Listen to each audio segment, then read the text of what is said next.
your friendly neighborhood host, J.T. Wheatley here, back again for another History of Comic Books podcast. This time, the History of Horror Comics, Part 2.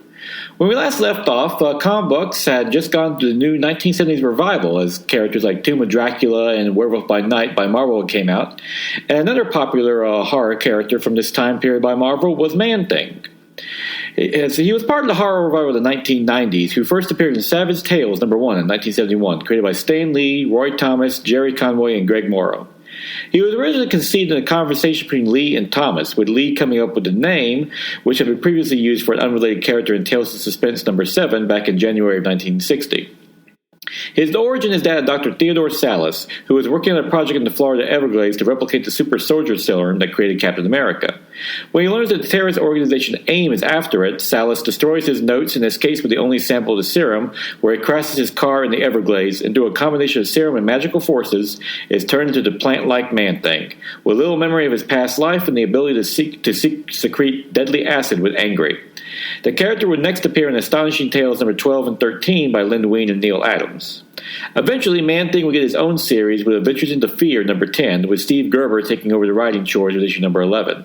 Gerber's run would be considered the definitive take on the character, and would see other Marvel characters like the Howard the Duck and the Fool Killer introduced as well. Gerber would also introduce Man-Thing's classic tagline, "Whoever knows fear will burn at Man-Thing's touch," and also introduced in Adventures in the Fear #11. After issue #19, Man-Thing would get his own series, The Man-Thing, for 22 issues from January of 1974 to August of 1975, along with Giant-Sized Man-Thing #1 through 5 from August 1974 to August 1975. The unintentional double entendre in that title became a classic joke among readers. Man-Thing would get a second 11-issue miniseries from November 1979 to January of 1981, along with numerous one-shots and guest appearances throughout Marvel, along with a 2005 movie, but the less said about that one, the better. Outside of adapting classic horror vampires like Dracula into Marvel, the company also created its own with Morbius, the living vampire, who first appeared in Amazing Spider-Man #101 on October of 1971, created by Roy Thomas and Jill Kane. Originally Dr. Michael Morbius, he was a brilliant Nobel Prize-winning biologist with a rare blood disease. Attempting to cure it with an experiment involving vampire bites and electroshock therapy, he instead becomes the living vampire, one created by scientific over supernatural means, with the ability to fly, super strength, and a thirst for blood. Morbius would soon get his own series in Vampire Tales on 1973 and Adventures into Fear with #20 on February of 1974, which he starred in until the series ended with issue #31 on December of 1975. He would get sporadic guest appearances throughout the years, till finally getting his own regular series, Morbius the Living Vampire, in September of 1992, which ran for 32 issues before being canceled on April of 1995. Since then, Morbius has been regularly appeared throughout Marvel Comics as well.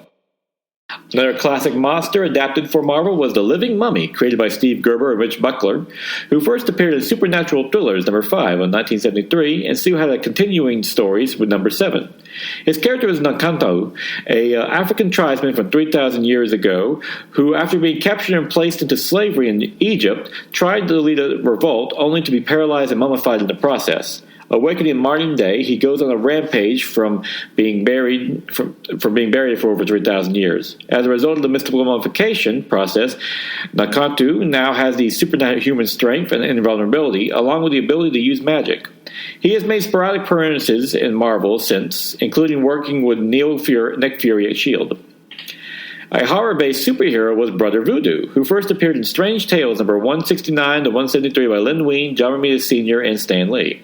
Lee originally proposed the idea of a voodoo-based superhero, with then editor-in-chief Wein suggesting the name Dr. Voodoo. Lee immediately countered with Brother Voodoo, and then had Len Wein and John Romita Sr. work out the details. He was originally Jericho Drum, a Haitian-born American psychologist who returns to his home country only to discover his twin brother Daniel is dying. As a dying witch, Jericho goes on to train under Daniel's mentor, Papa Jamba, who teaches him to master the voodoo practices, and as a result is able to raise Daniel's spirit from the dead to merge with his own. Jericho soon uses the mastery of voodoo to fight evil and has become another sporadic Marvel character, even taking up the mantle of Sorcerer Supreme from Doctor Strange at one point. However, one thing that limited the original stories was that while the CCA had loosened the restrictions on horror tales, the word zombies was still forbidden, so they had to use the word zombies, the readers knew what they were talking about. True to American comic books' Jewish roots, the Golem also appeared in Strange Tales number 174 by Len Wein and John Buscema. True to the character's mythological origins, he is a 16th century clay statue animated by Judah Loew ben Gazil to protect the Jewish people of Prague. He would later be reanimated in modern day by Professor Abraham Adamson, whose life force is used when he dies. Golem has occasionally made appearances in Marvel since then, most notably as part of the revived Howling Commandos.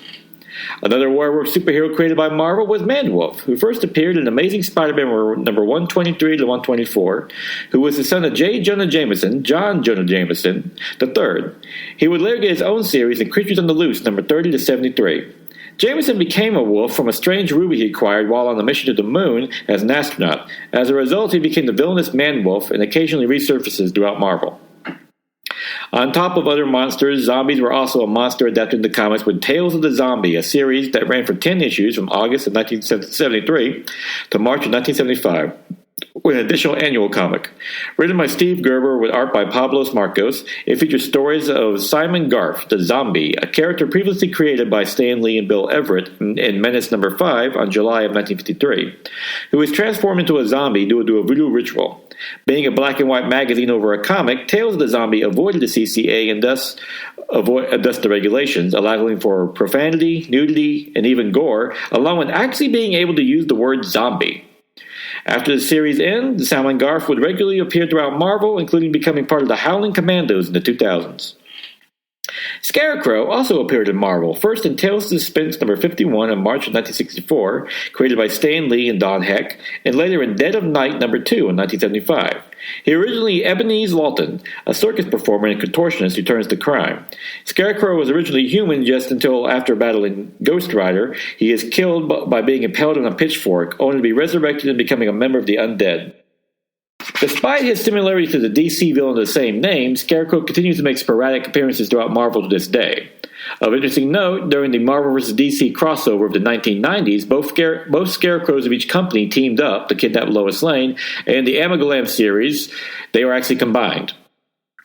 Long before Stephen King's classic novel, a monster called It appeared in Astonishing Tales number 21 to 24 in 1973, which was a 100-foot flying man controlled by special effects man Bob O'Brien.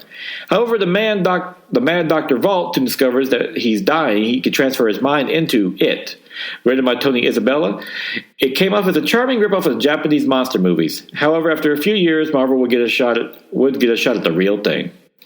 One of the most notable licensed characters for Marvel was Godzilla, King of Monsters, based on the classic Japanese monster movie. However, when Marvel acquired the license, they realized they only got after the fact it was only just for Godzilla, and none of the other monsters or characters. As a result, writer Doug Moench and artist Herb Trimpe placed Godzilla in the Marvel Universe, having the monster escape from a frozen iceberg, then crossing the continental U.S. before stopping in New York City. There, Godzilla would meet Nick Fury and the Champions in issue number 3, along with the Fantastic Four, Devil Dinosaur, and Moon Boy, the Avengers, and even Spider-Man, who cameoed in the last issue. He also got a rival in Red Ronin, a giant robot created by Marvel just for the series. After Marvel lost the rights to Godzilla, they would change his appearance and name to keep using the monster, while Red Ronin also makes appearances, notably in Earth X miniseries in 1999. Chamber in Darkness in 1969 was an anthology series hosted by Headstone P. Gravely and The Digger, who would move on to get their own series in Tower of Shadows in 1969. Supernatural Thrillers came out in 1972 with issue number 2, introducing the Invisible Man.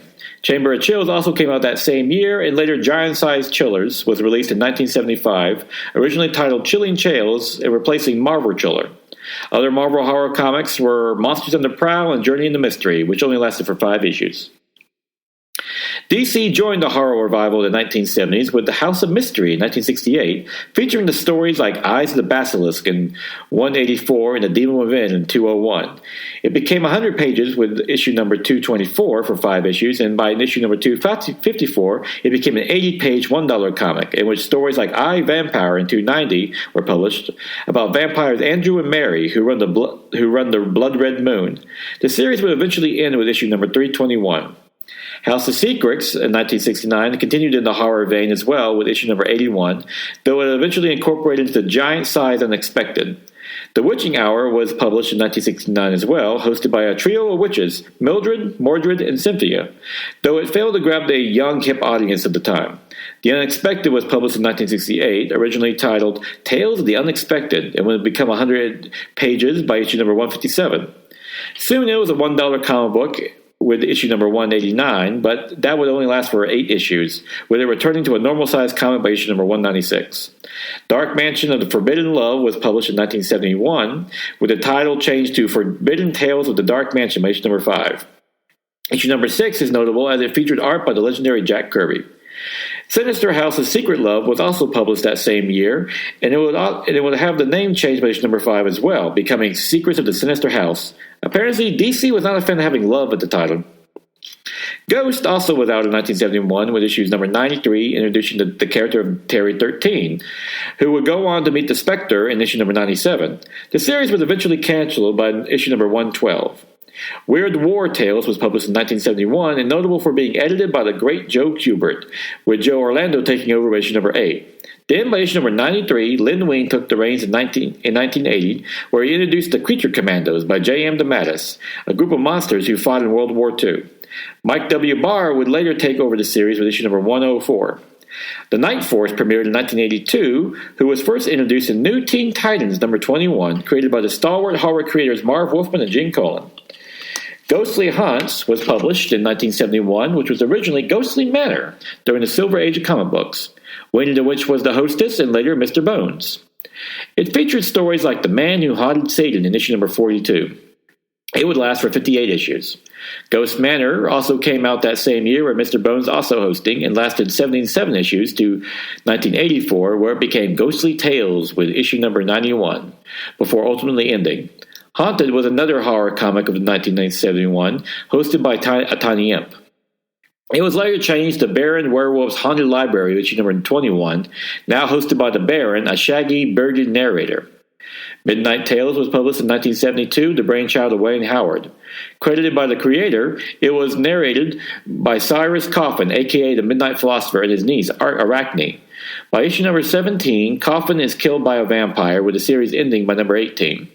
Haunted Love was published by 1973, only lasting for 11 issues, while Monster Hunters premiered in 1975, originally about a gang led by Colonel Whitestrahd, before becoming an anthology series. It would go on hiatus in number 9, before going on again in 1977. Creepy Things came out in 1975, but only lasted for 6 issues, along with Beyond the Grave, which lasted for 16 issues. Scary Tales came out that same year, hosted by the red-haired Countess R.H. von Blood, lasting for 37 issues to 1983. Gold Key also published some horror books during the revival, with books like Grimm's Ghost Stories in 1972 and Dr. Spectre in 1973, which featured stories like Occult Files of Dr. Spectre, where he traveled the world with Lakota Rainflower. Atlas, the short-lived comic book company of the 1970s by Marvel founder Martin Goodman, also made some horror books. Among them was Weird Suspense, Tales of Evil, and The Brute, about a revived caveman, all which came out in 1975 but only lasted for 3 issues. One notable book was Morlock 2001, which only lasted for 3 issues as well, was a sci-fi series where individualities were pressed and had to fight human and plant monsters. The company also published Planet of Vampires and Fright, about the son of Dracula. DC published Weird Mystery Tales in 1972, which featured Jack Kirby doing the art for the first issue. Joe Orlando took over as editor with number 4, with the hosts being Eve and Destiny. The series only lasted for 24 issues. Another Atlas comic was Secrets of the Haunted House in 1975, which was hosted by Cain, Abel, Eve, and Destiny, though it will go on hiatus till 1977 after just 4 issues. Tales of the Ghost also came out that same year with a narrator named Lucian. In 1978, Doorway into Nightmare was published, but only lasted for 5 issues, with the host being Madame Xanadu. It will later be incorporated into the Unexpected. Back with DC, The Phantom Stranger was returned and published in 1969, which featured the return of Dr. 13 as well in Showcase number 80. He will be carried over to The Phantom Stranger in issue number 4 of Volume 2, which was started with reprints until that issue. Also from the pages of The Phantom Stranger was Spawn of Frankenstein, who first appeared in issue number 23 about the revived Frankenstein monster. Of course, the most iconic DC horror character would be Swamp Thing in 1972, who first appeared in House of Secrets 92 in July of 1971, created by Len Wein and Bernie Wrightson. His first story was a standalone set in 20th century, where his first alter ego was Alex Olsen, but he would also get his own series a year later, incorporating him into the main DC comic books, and would last for 24 issues. This version of Swamp Thing was Alec Holland, who first appeared in Swamp Thing #1, November of 1972, also by Wen and Wrightson, who was a scientist working in the Louisiana swamplands, working on a biorestorative formula to address world hunger. However, when thugs destroy his lab, Holland is drenched in his formula and jumps to the swamp, where his body and consciousness is absorbed by the local plant life. He would soon face off against Antoine Arcane in issue #2, a mad scientist obsessed with immortality who creates the Unmen, a group of monstrous creatures. Alan Moore revived the character in Saga of the Swamp Thing #21 on February of 1984, where an autopsy of the character revealed he was not Alec Holland, but a plant-based creature that had absorbed his body. Swamp Thing would be a surprisingly popular character for DC, despite his dark roots, spawning not only numerous series of DC, but also multiple films, a live-action TV series, and even a Saturday morning cartoon show. DC is currently planning a streaming show for their DC Universe Online service. The Unmen even got their own series at Vertigo in 2007 for 13 issues, about a reservation where they now live. It was in the pages of Swamp Thing #37 on June of 1985 that DC's other most iconic horror character, John Constantine, first appeared, created by Alan Moore and Stephen R. Bissett. Depicted as a combination of an occult detective/sorcerer with a questionable morality, Constantine would soon get his own series in 1998, which remains published to this day and is the longest running of DC's Vertigo line. His artist, Bissett, was a fan of the band The Police and deliberately modeled his look after the lead singer Sting. Constantine also makes numerous appearances throughout the DC universe and has gotten his own live-action movie and TV series starring actor Matt Ryan, who continues to play the character on the CW DC TV series, along with voicing the character in the animated movies now. Jack Kirby created The Demon in August of 1972 about a monster who bonded with Jason Blood called Etrigan. The character was originally based in Gotham City, where he teamed with Batman a few times. Reportedly, Kirby hated the character and only created him because DC requested a horror title, and would later be annoyed he was so successful. The first series would run for 16 issues. After its initial comic run, the Demon made numerous appearances throughout DC, along with his alter ego Jason Blood, who would become a member of the Justice League at one point. In 1993, many of these characters were incorporated together when DC formed the Vertigo line for the more mature comic books, such as Swamp Thing and Hellblazer. While not a horror line outright, many comic books found their home there. The line continues to this day, not only producing horror titles, but also mature series like Sandman and The Preacher. Also in 1993, one of the most popular horror-based characters in recent years, Hellboy, would make his debut in Dime Press #4 in March of 1993, created by Mike Mignola. A red-skinned, devil-looking character, complete with a forked tail, hooves, and horns, though he keeps them shaved down. Hellboy was discovered by the Allies as a baby during World War II when he was summoned by the Nazi occultists and Rasputin. His true name is supposed to be Angun on Rama, which translate, and upon his brow is set a crown of flames that is meant to bring about the destruction of the world thanks to his right stone hand, called the Right Hand of Doom. However, he is instead raised by Professor Trevor Brudenholm and recruited into the Bureau of Paranormal Research and Defense, BPRD, to fight the supernatural. Hellboy will make regular appearances throughout various comics in his own, leading to several spin-off series for his supporting cast as well, such as Abe Sapien. The character has grown to be one of the most popular third-party heroes in recent memory, spawning several movies, animated films, and guest appearances in other media like video games, most notably as a DLC character in the Injustice 2 fighting game. A new live-action film is set to be released in April of 2019. Mike Mignola did the work on all the films, along with Blade 2 with Guillermo del Toro, who directed the 2004 and 2008 live-action movies of Hellboy. Before Hellboy, Mignola also did art for the comic book adaptation of the 1992 film Bram Stoker's Dracula, with Roy Thomas providing the writing. IDW did a 2018 collection of the series, as today is considered an underrated horror gem. Due to the success of the revived Ghost Rider comic book in the 1990s, Marvel decided to create an entire superhero line called the Midnight Suns based around horror characters, who all first appeared in Ghost Rider number 28 on August of 1992, featuring members like Hellstorm, Morbius, Werewolf by Night, and Doctor Strange. Many of the members got their own comics, with Morbius in September of 1992, the Night Stalkers, which consisted of Blade, Frank Drake, and Hannibal King in November of 1992, with the purpose of fighting Lilith, the mother of all demons, who also first appeared in Ghost Rider number 28, created by Howard Mackie and Andy Kubert. The Dark Horde Hold, the pages from the Book of the Sin, was also introduced in October of 1982 about a group of investigators tracking a mysterious man who was leaving pages of the accursed book around the world to cause havoc. The series would even have their own Midnight Suns logo, though they wouldn't last for 2 years altogether, with various characters going their separate ways throughout the Marvel Universe, occasionally reteaming those, such as in the Marvel Zombies 3 and Marvel Zombies 4 of 2008 and 2009. Another attempt by Marvel to make a horror superhero team was Nick Fury's Howling Commandos in December of 2005, featuring characters like the Living Mummy, Grog, Zombie, and Werewolf by Night, designed as a team tasked with taking on the supernatural. It would last for 6 issues, but would later be revived in 2015 as the Howling Commandos A Shield, where it would also last for just 6 issues. However, the comic book did establish STAKE, Special Threat Assessment for Known Externalities, as a subsidiary of S.H.I.E.L.D.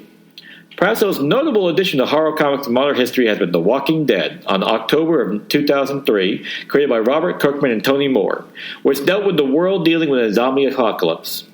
Acclaimed for its mature storytelling and how the humans end up being cooler than the zombies, the series has continued to be published to this day. In 2011, a highly successful TV series, The Walking Dead, was launched on AMC, which also continues to this day as well, with Fear the Walking Dead, a spinoff, joining AMC in 2015. Also of note is the Walking Dead video game from Telltale Games in 2012, an episodic adventure game in which players must make difficult choices to navigate the world of The Walking Dead. And that is a rambling history of horror and comic books. Of course, it does not cover everything, but it does show that the comic book medium has always had a place for the horror genre. Like all things, human beings like to be scared, and we like it when our comics do it to us as well. My chief source for these episodes was the horror comics Fiends, Freaks, and Fantastic Creatures, 1940s and 1980s by William Scholl.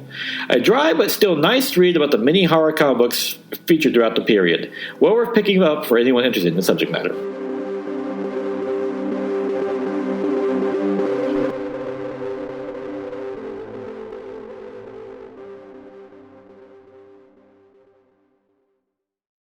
My name is Mark McRae, and I'm the author of The Best Saturdays of Our Lives. I'm Dan Klink, co-host of the Best Saturdays of Our Lives podcast. The Best Saturdays of Our Lives features programming trends from the 1966 television season all the way through the last hurrah of the early digital age of the 1990s. On the show, if it's animated, we talk about it. Order your signed copy today at tbsool.com. And listen to the podcast at esonetwork.com and all podcast platforms. Now it is October 26th, 2023. Time for my favorite comic of the week. Gargoyles, number 10, by Greg Weisman and George Kamadeus, which finds, the long-awaited trial of Goliath, as Goliath has been captured by the police and put on trial, where the prosecutor trying to argue he's not even entitled to human rights because he's a gargoyle, not a human being, and it leaves nothing else than his own girlfriend, Detective Eliza Meza, to take the stand in his defense. This is a great issue where Weisman truly does expand and move the story of gargoyles forward because, as pointed out, the gargoyles are now publicly known and they're on trial, and this book decides whether or not they're actually human beings with rights, and also push the personal story forward too, as Eliza Meza just has to testify on the stand where she says, her and Goliath, they're in love, which is a lot of fans of the original cartoon series is very happy to see that development, but her testimony also has some complications for her professional life as well as a police detective for the NYPD, which may play out in the future issues. Also, Kamadeus' art is gorgeous, does a great job imitating the cartoony style from the original cartoon. And just a lot of fun. This is great seeing this story continue by one of the original showrunners with Weisman. And he pushed the story forward, and part of me wants to think, hey, Disney Plus, let's have this be great with the continued Gargoyles. I'm loving we're getting more X-Men animated series. I love to see more Gargoyles, too. It's just a classic show, and it'll be a great way to expand on things. And with that will conclude with this archive edition of the History of Horror Comics, because By next week, spooky season will be over. We'll be in November Thanksgiving season, but I always love a good spooky time. If you want to, please go check out my good friend James Moser's YouTube channel, The Fall Horseman, where me and a lot of our friends, we talk about horror movies, horror shopping, going to Halloween Horror Nights and so forth. And yes, you will see me in a video or two where I prove once again I have a face fit for podcasting. I'm not sure I have a voice fit for podcasting either, as I've had some complaints on the reviews. But hey, I do this for fun, and I just really enjoy doing it. I'm going to keep doing it. But next week will probably be a more standard classics episode. Still working on season 7. I cannot believe I'm up to season 7 now. That's crazy. But a lot of fun. By the time you hear this, I hope everyone has a happy Halloween. And if you can, go out there and pick yourself up a good comic book. And if you can, a nice creepy comic book while you're waiting on trick-or-treaters.